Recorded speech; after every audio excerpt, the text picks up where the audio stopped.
సువార్త నేర్చుకుని యేసుక్రీస్తుకు సాక్షులుగా ఉండటానికి పిలువబడిన ప్రియ హోప్ టీవీ ప్రేక్షకులకు ప్రభునామములు శుభములు. ఈ 4వ ధారావాహికలో మనం చదువుకుంటున్నాం యోహాను సువార్త యందలి నేపథ్యాలు. చాలా ఉన్నాయి కదా, ఎన్నో నేర్చుకున్నాం. ఈ ధారావాహికలో ఈరోజు 5వ పాఠంకి వచ్చాం, సమరయుల యొక్క సాక్ష్యం. ఆ సాక్ష్యం ఏంటో మనం సిద్ధమైనట్లయితే దైవ సేవకుల ద్వారా తెలుసుకుందాం. మరి నమస్కారం డాక్టర్ విల్సన్ గారు. నమస్కారం పాస్టర్ శామరాజ్ గారు. నమస్కారం డాక్టర్ గారు. ఈ ధారావాహికలో మనం 5వ పాఠంకి వచ్చాం, సమరయుల యొక్క సాక్ష్యం. ఈ పాఠం గురించి మాకు కొంచెం పరిచయం చెప్పండి. సమరయులు అనేవాళ్ళు బైబిల్లో చాలా ముఖ్యమైన యేసుప్రభు సేవలో ఎక్కువగా పాత్ర వహించారు. ఉదాహరణకి సమరయులు ఎక్కడి నుంచి వచ్చారు అని అంటే, ఇస్రాయేలు ఉత్తరప్రదేశం అంటే నార్దర్న్ కింగ్డమ్, ఆ దేశపు వాళ్ళ మీద అసీరియులు అనేక పర్యాయములు మరి యుద్ధాలు చేసి ఆయా దేశం నుంచి తీసుకొచ్చిన బానిసల్ని మరి వాళ్ళని అక్కడ ప్రాంతంలో పెట్టారు. వాళ్ళు పెరిగి పెద్దవారయ్యారు. మరి నెహెమయా దేవాలయం కట్టడానికి వచ్చినప్పుడు తిరిగి సమరయులు అన్నారు, మేము కూడా మీతో పాటు కలిసి కట్టుతాము అని అన్నారు. ఈ నెహెమయా, ఎజ్రా వీళ్ళు మురికి అవుతుంది, ప్యూర్ యోధా జనం నుంచే మేము కట్టుకోవాలా, మా గోత్రం నుంచే మెస్సయ్య వస్తాడు, మీరందరూ మాతో కలిసిపోతే కల్తీ అవుతుంది, మేమే చేసుకోగలమని వాళ్ళు తిరస్కరించారు. ఆ విధంగా తిరస్కరించినప్పుడు మరి వాళ్ళు వెళ్ళి గెరిజిం అనే ఒక పర్వతం మీద యెహోవా దేవుణ్ణే సేవించటం, అంటే వాళ్ళకు అనుకూలమైనట్లుగా తెలిసిన విధంగా చేసుకోవడం ప్రారంభించారు. ఈ విధంగా మీరు చేస్తున్నారు అని మరి 128వ సంవత్సరం క్రీస్తు శకం మరి జూయిష్ లీడర్ జాన్ హైక్రోనస్ అనే ఆయన ఆ దేవాలయాన్ని పాడు చేసేసాడు. వాళ్ళు అప్పుడు చాలా కోపపడి బాధపడ్డారు. మరలా యేసు ప్రభువారు వచ్చి ఈ సమయానికి యూదులకను సమరయులకి కొంచెం తేడాగానే ఎప్పుడు కూడాను ఎనమోసిటీ అంటారంటే వాళ్ళు ఎప్పుడు కూడా ఒకళ్ళని విరోధంగా నిలిచిపోవటమే కాకోకుండా వాళ్ళు మార్గాన్నే వెళ్ళరు, వాళ్ళు ఊరికి వెళ్ళరు, ఏదో వ్యాపార రూపంగా తప్ప దేంట్లో కూడా కలుపుకోరు. ఇట్లాంటి పరిస్థితుల్లో యేసు ప్రభువారు ఒక ప్రత్యేకమైన కార్యం చేశారు. వాళ్ళు గ్రామాలకు వెళ్ళాడు. ఎట్లా జరిగిందనేది ఈరోజు కథ. ఈ పాఠం కోసం లేఖనం వినిపించండి పాస్టర్ గారు. ఆయన మాటలు వినినందున ఇంకనూ అనేకులు నమ్మి ఆ స్త్రీని చూచి, ఇక మీదట నీవు చెప్పిన మాటను బట్టి కాక మా మట్టుకు మేము విని ఈయన నిజముగా లోకరక్షకుడని తెలుసుకుని నమ్ముచున్నామనిరి. వాళ్ళంతటా వాళ్ళు తెలుసుకొని నమ్ముతున్నారని చెప్తున్నారు. అదే సాక్ష్యం. డాక్టర్ గారు, మరి అసలు ప్రభువారు ముందుగానే మీరు చెప్పారు కదా, యూదులు వాళ్ళు పూర్తిగా వెళ్ళేసినట్టు బహిష్కరించారు. మరి యేసు ప్రభువారు అక్కడికి ఎందుకు వెళ్ళారు? అప్పుడు జరిగిన సంఘటనలు ఏంటో కొంచెం చెప్పండి. శిష్యుల మనసులో ఎప్పుడు కూడాను కల్తీ జనం ఇష్టపడరు, యూదులు అసలుకే ఇష్టపడరు. ఎవరి దేశం వాళ్ళదే ఉండాలి, ఎవరి దేవుడు వాళ్ళే అన్నట్లుగా వాళ్ళు గొప్పతనం, ముందు మాదే పరలోకం, అబ్రహాం సంతతి నుంచి వచ్చామని అలాంటి ఆలోచన.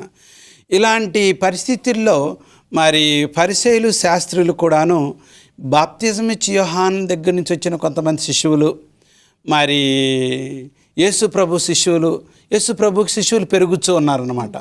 బాప్తిజం ఇచ్చి యోహాను దగ్గరికి వెళ్ళి, మీ యొక్క శిష్యత్వం తగ్గిపోతుంది అని అంటే, ఆయన పెరగాలి, నేను తరగాలి అన్నట్లుగా ఈ పరిస్థితుల్లో యేసు ప్రభువారు సువార్త సేవ బాగా ముందుకు వెళ్ళటానికి ఆయన ఒక ఊరు వెళుతూ ఏదో సమరయ దేశం నుండి వెళ్ళాలని ఆయన తీర్మానం చేసుకున్నాడు. సమరయ దేశం నుండి వెళ్ళకోకుండా వేరే ప్రాంతం నుంచి వయా పెరియా అనే ఒక మంచి దూరమైన మార్గం, చుట్టూరు వెళ్ళే మార్గం ఉంది. ఎప్పుడు కూడాను నాణ్యమైన యూదుడు అంటే నిష్టంగా ఉండే యూదుడు ఆ పెరియా మీదగా వెళ్తాడు. కానీ యేసుప్రభు వారు డైరెక్ట్ రూట్లో సమరయులు ఊరి మీదగా వెళ్ళటానికి ప్రారంభించాడు. అక్కడ వరకు నడిచి వచ్చేసరికి ఆయన బాగా అలసిపోయాడు. మధ్యాహ్న సమయం అయింది. అందరూ భోజనానికి శిష్యులు మేము వెళ్ళి టౌన్లోకి వెళ్ళి భోజనం కొనుక్కొని వస్తామని వెళ్ళారు. యేసుప్రభు వారు ఈ సమయంలో మరి ఆ స్త్రీ దగ్గరికి, యోహాను సువార్త 4వ అధ్యాయము 5-9 వరకు చాలా మంచి అవకాశం మరి యేసు ప్రభు వారికి. ఆ సమయంలో ఒక స్త్రీ వస్తుంది అన్నమాట. ఈ యొక్క యాకోబు త్రవ్విన ఈ యొక్క బావి దగ్గరికి ఒక స్త్రీ మధ్యాహ్న సమయం, సాధారణ మధ్యాహ్న సమయం ఎవరు రారు, ఉదయం కానీ సాయంత్రం కానీ నీళ్లు మంచినీళ్ళు తీసుకెళ్ళడానికి వస్తారు. ఆ సమయానికి వచ్చి యేసు ప్రభు వారు నాకు కూడా నీళ్ళు ఇవ్వమని అంటారు. నువ్వు యూదుడు అయి ఉండి ఒక స్త్రీని నువ్వు ఆ విధంగా అడగటానికి నువ్వేంటి అని అంటే, యేసుప్రభు డైరెక్ట్గా నేను యేసుప్రభువుని మెస్సయ్యని నువ్వు నమ్ముతావా నమ్మ లేకపోతే నీకు నరకం, నేనైతే అలా చెప్తున్నామో డైరెక్ట్గా. కానీ మాస్టర్ టీచర్ పరమ గురువు ఆయన ఏమన్నాడు, నాకు కూడా మంచినీళ్ళు అని అన్నారు. నువ్వేంటి నన్ను అడుగుతున్నా, అసలు మగవాళ్ళు ఆడవాళ్ళతో మాట్లాడకూడదు. రెండవది నువ్వు యూదుడివి, మరీ ఇది చావనని చస్తారు కానీ మంచినీళ్ళు అట్లా. సో ఇట్లాంటి అప్పుడు నేనెవరో నీకు తెలిసి నువ్వు నన్ను కావాలని నా దగ్గర నుంచి నీళ్ళు అడిగితే నువ్వు ఇంకెప్పుడు దాహం కొను. ఈయన ఆత్మీయంగా అడుగుతున్నారు, ఆమె నీ దగ్గర తాడు కూడా లేదు కదా అని. అప్పుడు తన జీవితాన్ని బట్టబయలు చేసేసరికి ఆమె పరిగెత్తుకొని వెళ్ళి అందరికీ, ఇది చాలా ఆశ్చర్యమైన కార్యం, దేవుడికి సమస్తం కూడాను తెలుసు. మరి దాదాపు 1.5 కిలోమీటర్లు 1.5 కిలోమీటర్స్ దూరం మళ్ళీ ఊరికి వెళ్ళి పరిగెత్తుకెళ్ళి అందరికి వెళ్ళి చెప్పి, నా జీవితాన్ని బట్టబయలు చేసిన రహస్యం తెలుసుకున్న మెస్సయ్యాన్ని నేను చూశాను అని చెప్తానమాట. ఆయన మనకి మరి జలములు ఇస్తాడని చెప్పినప్పుడు చాలా ఆశ్చర్యంగా ఉంది. దీంతో తర్వాత ఇంకొక ఎన్కౌంటర్ తర్వాత 3వ అధ్యాయంలో చూసినట్లయితే నికోదేముడు, ఈయన గొప్పవాడు, పరిపూర్ణమైన మంచి ఈడు. ఆయన రాత్రి వేళ ఒంటరిగా వస్తాడు. సో వీళ్ళకి చాలా దేవుడు గొప్ప వాళ్ళకి సేవ చేస్తున్నాడు, నిష్టంగా ఉండే వాళ్ళకి, అంటరాని వారికి కూడా సేవ చేస్తున్నాడు. ఈ ఎన్కౌంటర్ చాలా గొప్పది, దీని గురించి ఇంకా ఎన్నో చెప్పుకోవచ్చును. బాగుందండి. అయితే పాస్టర్ గారు, ఈ పాత నిబంధన కొత్త నిబంధనలో ప్రాముఖ్యమైన ఒక అంశం గురించి మీ దగ్గర నుంచి తెలుసుకోవాలనుకుంటున్నాము. దానికి ముందుగా చిన్న విరామం తీసుకుందాం. చూస్తున్నారు కదా ప్రియ సహోదరులారా, ఆ సమరీలు ఇచ్చిన సాక్ష్యం గురించి మనం పాఠం తెలుసుకోబోతున్నాం. చిన్న విరామం తర్వాత చాలా వివరంగా నేర్చుకుందాం. ప్రేక్షకులకి పాఠంలోకి మరొకసారి స్వాగతం. ఇంకొంచెం వివరంగా తెలుసుకుందాం. పాస్టర్ గారు, ఇక్కడ మనం చూసినట్లయితే పాత నిబంధన గ్రంథం నుండి కొత్త నిబంధన గ్రంథం వరకు కూడా ఏ కాలంలో ఉన్నా సరే ప్రతి విశ్వాసికి ప్రాముఖ్యమైన అంశం ఏమంటారో చెప్తారా? ప్రతి విశ్వాసికి కూడా ప్రాముఖ్యమైన అంశము జీవజల నీళ్లు అని మనం చూడగలుగుతున్నాము. ఎందుకంటే నీళ్లు దేహానికి చాలా ప్రాముఖ్యమైన ప్రాధాన్యతను అది ఎప్పుడు కూడా వహిస్తూనే ఉంటుంది. ఇజ్రాయెల్ ప్రజలు చూసుకున్నప్పుడు దప్పిక కొన్నప్పుడు దేవుడు మరి 2 సార్లు ఆ కొండతో ఒకసారి మాట్లాడమని ఒకసారి కొట్టమని ఆ కొండ దగ్గర నుంచి వాళ్ళకి నీళ్ళు ఇచ్చినట్లు మనం చూడగలుగుతున్నాము. తర్వాత ఈ యొక్క నూతన నిబంధన గ్రంథానికి వచ్చినప్పుడు కూడా మనం ఇప్పుడు సమరియా ప్రాంతంలో ఉండి ఆ యొక్క యాకోబు బావి దగ్గర స్త్రీతో యేసుక్రీస్తు వారు మాట్లాడుతూ మరి ఆ మాటల్లో నేనెవరో నీకు తెలిసినట్లయితే నేనిచ్చే ఆ జీవజల ఓటను తీసుకున్నట్లయితే ఎప్పటికీ కూడా దప్పుకొను అని చెప్పినట్లు మనం చూడగలుగుతున్నాం. అంతేకాకుండా మరి ప్రకటన 22:17 వచనంలో కూడా చూసుకున్నప్పుడు పెండ్లి కుమార్తెయు ఆత్మయు కూడా ఆహ్వానించి ఆ నీళ్లను ఇవ్వటానికి ప్రయత్నం చేస్తున్నట్లు మనం చూడగలుగుతున్నాము. అయితే ఈ యొక్క విషయంలో మనం లోతుగా చూసుకున్నప్పుడు యేసుక్రీస్తు వారు ఆ యొక్క యాకోబు బావు దగ్గర కూర్చొని ఆమెతో మాట్లాడుతున్న సంభాషణలో నేను నీకు ఇది దయచేస్తాను అని దేవుడు చెప్పకుండా మరి యేసుక్రీస్తు వారు ఆమె దగ్గర నుంచే సహాయం పొంది ఆమె యొక్క మరి అటెన్షన్ని గెయిన్ చేయటము, లేకపోతే యేసుక్రీస్తు వారి మీద ఒక ట్రస్ట్ పెట్టుకునేలాగా తిప్పుకోవటానికి ఆయన చేసినట్లు మనం చూడగలుగుతున్నాము. అయితే ఈ యొక్క సంభాషణలో మనం చూసుకున్నప్పుడు ఇందాక సారు ప్రస్తావన చేసిన రీతిగా కూడా మరి నికోదెముకు అదే రీతిగా ఈ యొక్క సమరయ స్త్రీకి కూడా మనం చూస్తున్నప్పుడు ఇద్దరు కూడా ఆశ్చర్యపోయారు. నికోదెము దగ్గరకు వచ్చినప్పుడు మరి ఎలాగ నేను తిరిగి జన్మించాలి, ఎలా కుదురుతుంది, జరగదని పని కదా అనేసి అనుకున్నారు. స్త్రీ ఏమో నేను నీకు నీళ్ళని ఇస్తాను, ఎప్పటికీ కూడా నువ్వు దప్పుగాను అన్నప్పుడు నీకు చేతతానికి ఆ నీళ్ళు తీయడానికి ఏమీ లేదు కదా, నువ్వు ఎక్కడి నుంచి తీసుకొస్తావని ఆమె కూడా ఆశ్చర్యానికి లోనైనట్లు చూస్తున్నాం. బట్ అంతానికి వచ్చేటప్పటికి యేసుక్రీస్తు వారికి ఏం చెప్పాలన్నది వారికి చెప్పినట్లు మనం చూస్తున్నాము. ఇజ్రాయెల్ ప్రజల యొక్క జీవితంలో కూడా మనం చూస్తున్నప్పుడు ఇర్మియా 2:13 వచనంలో ఈ రీతిగా మాట్లాడుతున్నారు. నా జనులు 2 నేరములు చేసి ఉన్నారు, జీవజలముల ఓటనైనా నన్ను విడిచి ఉన్నారు, తమ కొరకు తొట్టెలను అనగా బద్దలై నీళ్లు నిలువని తొట్టెలను తులిపించుకొని ఉన్నారు. అంటే ఇక్కడ ఇజ్రాయేల్ ప్రజల యొక్క పరిస్థితి ఆ జీవజలము అయిన ఓటైన యేసుక్రీస్తు వారు లేకపోతే దేవుని దగ్గరికి వచ్చి ఆ జీవజలం తీసుకుని ఎప్పటికీ కూడా దప్పుగా కొలకుండా ఉండవలసిన వారేమో వాటిని వదిలివేసి ఇహలోక సంబంధమైన వాటి కోసము ఎదురు చూస్తున్నట్లు మనం చూస్తున్నాము. అంటే ఈ ప్రాముఖ్యంగా పాత నిబంధన గ్రంథం నుంచి కొత్త నిబంధన గ్రంథము తర్వాత పరలోకంలో కూడా మనం చూసుకున్నప్పుడు ఆ యేసుక్రీస్తు వారు ఇచ్చే ఒక జీవజల ఓటను మనం తీసుకోవటానికి ఎప్పుడు కూడా సిద్ధంగా ఉండాలని మనకి తెలియచేయబడుతుంది. బాగుందండి. అది పాత నిబంధన కాలమైనా కొత్త నిబంధన కాలమైనా అంతవరకు అది అవసరం. డాక్టర్ గారు, మీరు ఇప్పుడు 2 సార్లు మీరు ప్రస్తావించినట్టుగా నికోదేము వచ్చి ప్రభువారిని కలుసుకున్నారు, ప్రభువారు మళ్ళీ సమరయ స్త్రీని కలుసుకున్నారు. వీళ్ళిద్దరూ ప్రభువుని కలుసుకోవటం ఆ సంభాషణకు సంబంధించి పోలికలు ఏమైనా ఉన్నాయంటారా? ఖచ్చితంగా ఉన్నాయి. అంతకంటే ముందు ఒక ఆలోచన ఇక్కడే ఉంది. ఎహెజ్కేలు గ్రంథం 36 అధ్యాయం 25 నుంచి 27 వరకు 3 అధ్యాయాలు వచనాల్లో ఏం చెబుతుందంటే, శుభ్రమైన నీటిని చల్లుము, నువ్వు శుభ్రపడతావు. అర్థమైందండి? నీ యొక్క మురికిని తీసివేయడానికి మరి విగ్రహాలు కాదు, కానీ హృదయంతో నీ యొక్క ఆత్మశుద్ధి దేవుడు నీకు ఇస్తాడు. నీ పాపాలు ఒప్పుకున్నట్లయితే నా కట్టడలను నా నియమములను నువ్వు పాటించినప్పుడు నువ్వు పరిశుద్ధమైన స్నానాన్ని పొంది నువ్వు దేవునిలో ఆత్మ పరిశుద్ధుడిగా తయారవుతావు. అంటే you will have a freshness of heart and a new spirit. నూతన ఆత్మయు నూతన బలము నీకు వస్తుందని వాక్యంలో రాయబడ్డది.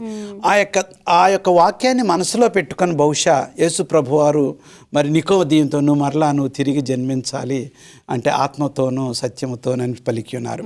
ఇంకా మనం ముందుకెళ్ళినట్లయితే మీరు అడిగినట్లుగా మరి ఆత్మీయమైన సత్యాలు నేర్చుకోవాలని అంటే మొట్టమొదట యేసు ప్రభువారి దగ్గరికి వ్యక్తిగతంగా వచ్చాడు నికోదేముడు. ఈ సమరయ స్త్రీ కూడా వ్యక్తిగతంగా వచ్చింది. ఆయన రాత్రి వచ్చాడు, ఏమో పగల వచ్చింది. ఆయన కావాలని వచ్చాడు, ఏమో అనుకోని రీతిగా కలిశాడు. అర్థమవుతుందండి? స్త్రీ ఇక్కడ పురుషుడు. ఈయన గొప్పవాడు, ఆమె పేద. అంటే నేను ముందు నేర్చుకున్నది ఏంటంటే దేవుడు పేదవారేంటి గొప్పవారేంటి అందరినీ చేర్చుకోవడానికి అందరికీ టైం ఇస్తాడు, అందరికి అవకాశం ఇస్తాడు. వేరే వేరే పరిస్థితుల నుంచి వస్తారు. ఈ స్త్రీ ఏమో సమాజంలో తల ఎత్తుకోలేక అసహ్యమైన జీవితం వచ్చింది.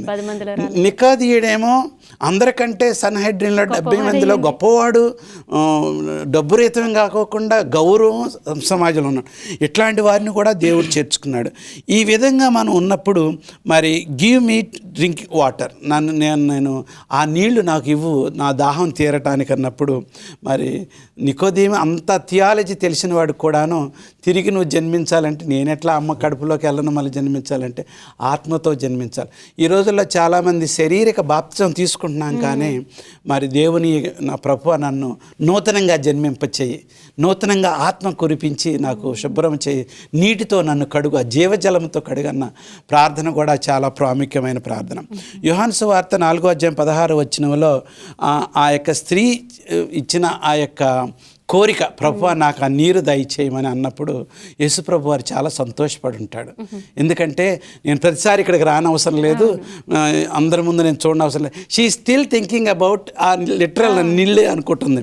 కానీ యేసుప్రభు వారు అబ్రహాము నుంచి వచ్చిన మహా గొప్ప దేవుని సేవకుడని, మరి ఆత్మీయమైన మార్పు కావాలన్న విషయాన్ని ఆ స్త్రీని మార్చి ఆ దేశంలోనే ఒక రాయబారిగా వాడుకోవటం చాలా గొప్పది. బాగుందండి. పాస్టర్ గారు, మరి ఈ యోహాను వారు రాసిన సువార్త ప్రకారం మనుషులు ఒకరితో ఒకరు ఏర్పరిచిన అడ్డుగోడలు తొలగించడం ఎందుకు అవసరం అంటారు?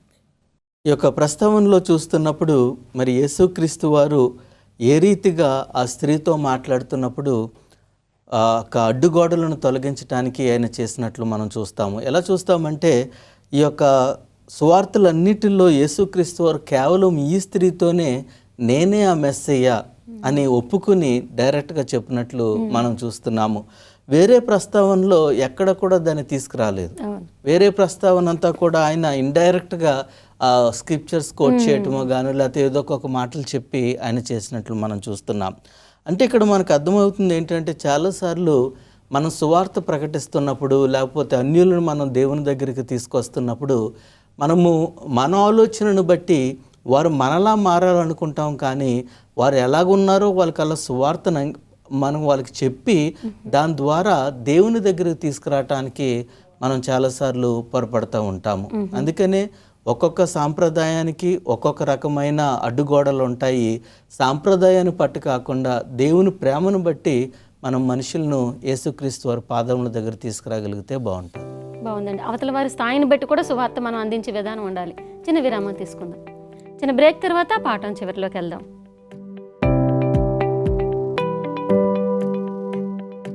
సమరయుల యొక్క సాక్ష్యం గురించి చదువుకుంటున్నాం. పాఠం చివరిలో ఇంకొంచెం తెలుసుకుందాం. డాక్టర్ గారు, ప్రభువారు ఆ సమరయ్యను దర్శించడానికి వెళ్ళారు అంటే వాళ్ళ ప్రదేశంలో తనను తాను తెలియపరచుకునే ఉద్దేశంతో ప్రత్యేకంగా వెళ్ళారు. ఆ సందర్భంలో వాళ్ళకి జరిగిన మేలు ఏమైనా ఉందంటారా? చాలా చాలా గొప్పగా ఉంది. ఆ స్త్రీ ఒక ఆయన ప్రసంగం చేశాడు, ద ఫర్గాటన్ వాటర్ పాట్, అంటే నీళ్లు కూజాని వదిలిపెట్టి పరిగెట్టి, అంటే ఆమె ఈ పని మీద వచ్చింది అది తీసుకెళ్లాలన్న కూడా విషయం మర్చిపోయి తెలిసిన దాన్ని చూసి ఆశ్చర్యపడిపోయి ఆయన మెస్సయ్య అని పరిశుద్ధాత్మ ద్వారా తను తెలుసుకొని వెంటనే ఇంకా ఆలస్యం చేస్తే మళ్ళీ ఇంకా ఏ శోధన వస్తుందని అంత తొందరగా పరిగెట్టుకెళ్ళి వాళ్ళందరూ వచ్చారు. ఇది ఆశ్చర్యకరమైనది ఏంటంటే, మరి వాళ్ళు సాక్ష్యం చెప్తున్నారు, మీరు మా దగ్గర ఉండిపోండి, మీరు మెస్సయ్య కదా, అసలైతే యూదుడిని ఎవరిని చేర్చుకోరు, కానీ మీరు చేసిన అద్భుతం చాలా బాగుంది. ఏమనంటే ఎందుకు వచ్చారో ఆయన దగ్గరికి, 4వ అధ్యాయం 39వ వచనం, నేను చేసినవన్నీ నాతో చెప్పినని సాక్ష్యం ఇచ్చిన యొక్క స్త్రీ యొక్క మాటను బట్టి ఆ ఊరిలోని సమరయుల్లో అనేకులు ఆయన యందు విశ్వాసం ఉంచారు. చూసారా, వాళ్ళు ఏమన్నారంటే వచ్చి అయ్యా మా ఊర్లో ఉండమన్నారు, కానీ అనేక మంది అంగీకరించారు. ఆ స్త్రీ చెప్పిన దాని గురించి కాదంటండి, ఖచ్చితంగా వాళ్ళే స్వయంగా వచ్చి యేసుప్రభు మాటలు విన్నారు కాబట్టి. ఎంతోమంది బోధకుడు చెప్పారు కాబట్టి మేము వింటున్నాం, మధ్య వ్యక్తి ఎవరో శిష్యులు ఎవరో చెప్పారు. మనం వ్యక్తిగతంగా యేసుప్రభుని గుర్తించితే ఆయన రాయబారి మాత్రమే వర్తమానం తీసుకొచ్చేది, కానీ నువ్వు మాత్రం స్వయంగా తెలుసు.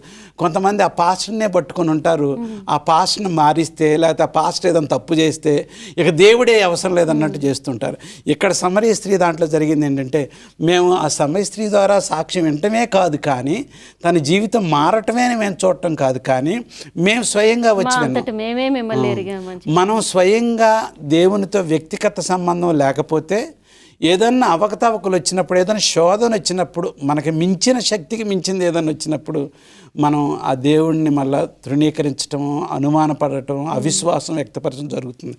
ఇక్కడ దీంట్లో మనం నేర్చుకునేది ఏంటంటే, ఎప్పుడు కూడాను సువార్త సేవ ఎవరో చేదు అనుభవం ఉన్నప్పటికీ దేవుడు అలాంటి దిగజారిన వారిని కూడాను మార్చి వాడుకుంటాడు ఆయన సేవ కొరకు. వాళ్ళ సేవ కొరకు వాడుకోవటమే కాదు, కానీ వ్యక్తిగతంగా వాళ్ళు కూడా యేసుప్రభు దగ్గరకు వచ్చి స్వయంగా వాళ్ళే తెలుసుకోవాలి. బాగుందండి. అంటే సామాజికంగా ఏ స్థితిలో ఉన్న వాళ్ళైనా ప్రభువారు విడిచిపెట్టడం. పాస్టర్ గారు, ఇంకా ఈ సమరయుల యొక్క సాక్ష్యం అనే అంశంలో మనం తెలుసుకోవాల్సిన ఏమైనా ఉంటే చెప్పండి.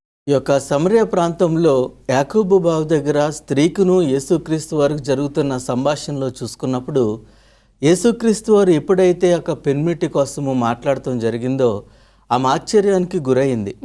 గురైన వెంటనే ఆమెలో ఎప్పటి నుంచో దాగి ఉన్న ప్రశ్న బయటకు తీసుకొస్తుందో, లేకపోతే ఆ యొక్క మాటలను మరి మళ్లించటానికి చేస్తున్నదో కానీ ఆమె ఏమంటుందంటే, మేము ఎప్పటి నుంచో కూడా ఇలాగా ఒక నిజమైన ఆరాధన కోసం చూస్తున్నాము, మరి మేము చేస్తున్నది కరెక్టా కాదా, యెరూషలేములోనే చెయ్యాలి అంటన్నప్పుడు యేసుక్రీస్తు వారు ఆ పాయింట్ చెబుతూనే ఒక కాలం కోసం చెబుతూ తాను మెస్సేగా పరిచయం చేసుకుని మరి ఆమెకు వివరించిన తర్వాత ఆమెలో ఒక మార్పు అనేది నిజంగా మనం చూడగలుగుతున్నాము. సార్ చెప్పిన రీతిగా ఆ మార్పు ఎంతటి వరకు తీసుకొచ్చిందంటే, శిష్యులు అప్పటి వరకు కూడా ఈ సమరయ ప్రాంతం అంటే ఈ సువార్తకు, ఎవెంజలిజంకు పనిరాదిది, వీరందరూ కూడా అంటరాని వాళ్ళు, మన యొక్క పనంతా కూడా యోధా ప్రాంతంలోనే యువతలకు ఇజ్రాయేల్ ప్రజలకనే ఎక్కువ ఉందనుకుంటున్న సమయంలో ఎప్పుడైతే ఆమె వెళ్ళి మొత్తం గ్రామాన్ని యేసు దగ్గరకు తీసుకురాగలిగి ఉన్నదో వారు అర్థం చేసుకోగలిగి ఉన్నారు. కోత చాలా విస్తారంగా ఉంది, పనివారు కొదువుగా ఉన్నారని విషయాన్ని మనం ఇక్కడ చూడగలుగుతున్నాము. ఇంకొకటి ఏంటంటే, ఈ యొక్క స్త్రీ ఎప్పుడైతే యేసు యొక్క మాటల ద్వారా ఆ జీవపు ఓటను ఆమె పొందగలిగి ఉన్నదో ఆమె వెంటనే తృప్తి పడ్డదండి. ఎందుకంటే శరీర సంబంధమైన దప్పిక కోసం కాదు యేసుక్రీస్తు వారు మాట్లాడతారు. ఆ యొక్క యేసుక్రీస్తు వారి యొక్క మాటల్లో ఉన్న మధురము, లేకపోతే ఆ యొక్క పరలోక సంబంధమైన వాస్తవాలు ఆమె గమనించుకోగలిగి ఉన్నది కాబట్టి ఆమె తృప్తి పడటమే కాదు, మళ్ళీ వెంటనే వెళ్ళి ఆ గ్రామస్తులందరినీ కూడా తీసుకొచ్చి వారికి కూడా నింపి వారిని కూడా తృప్తిపరిచినట్లు మనం చూస్తున్నాము. అంటే ఈ భాగంలో మనం అర్థం చేసుకోవాల్సింది, ప్రతి క్రైస్తవుడు, ప్రతి క్రైస్తవురాలు కూడా ఆ సమరయ స్త్రీకి ఎలాగైతే యేసుతోటి ఒక ఎక్స్పీరియన్స్, ఒక అనుభవము వారు పొంది ఉన్నారో, మనము కూడా ప్రతి దినము కూడా యేసు దగ్గరికి వెళ్తున్నప్పుడు మనము తృప్తి పొందటమే కాదు, మనము తీసుకోవటమే కాదు, ఆ తీసుకున్నది ఇతరులు కూడా పొందేలా చేయాలని ఈ భాగంలోంచి మనం చూడగలుగుతాము. బాగుంది. అంటే సువార్త అదే కదా, పొందిన సువార్తని ఇతరులకు పంచిపెట్టారని. ఈ పాట విన్న వాళ్ళందరూ ఈ సువార్తని పాలు పొందేలాగా దీవించండి డాక్టర్ గారు. ఘనమైన దేవ, పరిశుద్ధుడా, ఈ యొక్క యోహాను సువార్త ప్రారంభంలో ఇంత చక్కని అనుభవం సమరయ స్త్రీ గురించి, నికోదేము గురించి పోల్చి రాసినారు ప్రభువా. నేను చేసిందంతయో, నా రహస్యం అంతయో బయటకు తెలుసు. యేసు ప్రభు నా హృదయాన్ని అర్థం చేసుకున్నారు. సమస్తము రహస్యాలు ఏమీ కూడా నా దగ్గర లేవు. మా జీవిత ఆలోచనలన్నీ కూడా మీ దగ్గర ఉన్నాయి ప్రభువా. మమ్మల్ని ఆశీర్వదించండి. సమరయ స్త్రీలాగా మమ్మల్ని కూడా వాడుకునండి ప్రభువా. ఎంతోమంది నీ దగ్గరకు వచ్చి సత్యముతోనూ ఆత్మతోనూ నిన్ను స్తుతించి ప్రార్థించి రక్షకుడిగా అంగీకరించి జీవించే భాగ్యం అనుగ్రహించమని, మా ప్రేక్షకులందరినీ దీవించమని క్రీస్తుపేట ప్రార్థన చేసుకుంటున్నాం తండ్రి. ఆమేన్. బాగుందండి. చాలా విలువైన పాఠం, చాలా చక్కగా వివరించి చెప్పారు. ప్రతి ఒక్కరికి అవసరమైన విశ్వాసపు ప్రాథమిక మూలం ఇందులో ఉంది. చాలా ధన్యవాదాలు. విన్నారు కదా ప్రియ సహోదరులారా, సమరయుల యొక్క సాక్ష్యం. సమరయులు ఒకప్పుడు వెలివేయబడిన వారే కానీ యేసుక్రీస్తుకు బలమైన సాక్షులుగా వాళ్ళు ఉన్నారు. వాళ్ళ గురించి చాలా తెలుసుకున్నాం. ఇంతేకాదు ఇంకా మనం తెలుసుకోవాల్సిన మరికొన్ని సాక్ష్యాలు ఉన్నాయి. వచ్చే పాఠంలో మరి ఇంకా అన్ని సాక్ష్యాలు మనం తెలుసుకుందాం. అంతవరకు ఈ విన్న వాక్యం మీ హృదయాల్లో, జీవితాల్లో ఫలించి మనము కూడా, మేము కూడా ఈ సమరయుల వలె, సమరయ స్త్రీ వలె అనేక మందికి సువార్తను అందించడానికి పరిగెత్తి వెళ్దామా? మరి మనం ఎక్కడికో వెళ్ళక్కర్లేదండి. మీ ఫోన్లో మనం ఈ హోప్ టీవీ అందిస్తున్న పాఠాలని సబ్స్క్రైబ్ చేసి, లైక్ చేసి, షేర్ చేస్తే మనం కూడా ఆ జీవజలపుల ఓటుని ఇతరులకు అందించిన వారమే అవుతాం. తప్పకుండా మీరు ఆ పని చేసి సువార్త పరిచర్యలు మీరు భాగస్థులై ధన్యత పొందుతారని క్రీస్తు నామములో మీకు శుభములు తెలియజేసుకుంటున్నాం.